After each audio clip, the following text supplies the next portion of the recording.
বন্ধুরা, তো দেখুন আজকে আমি বানাবো ধনে পাতার ভর্তা। তো এই যে ধনে পাতাগুলো আমি কুচিয়ে নিয়েছি, কুচিয়ে ধুয়ে নিয়েছি। আর এই যে এখানে আছে কাঁচা লঙ্কা, আর এই আছে শুকনো লঙ্কা। এই দিয়েই আজকে, আর কোনো কিছু মশলার মধ্যে দেবো না, তো দিয়েই ভর্তাটা বানাবো। তো দেখুন কিভাবে করছি। এই যে কড়া গরম হয়ে গেছে, এবার দিয়ে দেবো এই যে একটু সর্ষের তেল।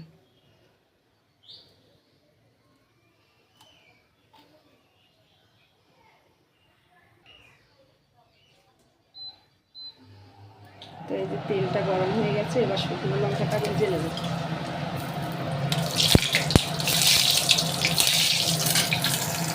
এই যে শুকনো লঙ্কাটা ভেজে তুলে নিয়েছি, এবার কড়াতে দিয়ে দেবো কাঁচা লঙ্কা। কাঁচা লঙ্কাগুলো দিয়ে এবার এই যে ধনে পাতাটা দিয়ে দেবো।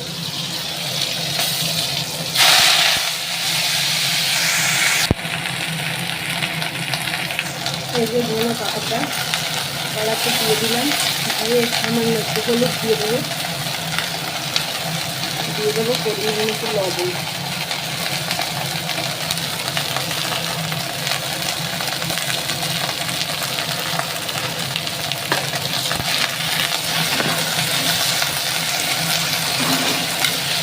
দিয়ে এটাকে ভালো করে নেড়ে চেড়ে ভেজে নিতে হবে। এই যে দেখুন বন্ধুরা, এই যে ভালো করে ভাজা হয়ে গেছে। এবার এটাকে আমি নামিয়ে বেটে নেব। আবার সাবধান।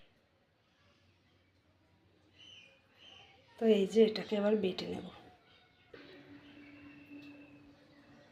তো বন্ধুরা, এই যে রেডি আমার ধনে পাতার ভর্তা। তো আপনারাও এইভাবে করে খেয়ে দেখবেন, এক প্লেট ভাত শেষ হয়ে যাবে। তো চলুন, দেখা হবে আবার পরের ভিডিওয়। সবাই ভালো থাকবেন।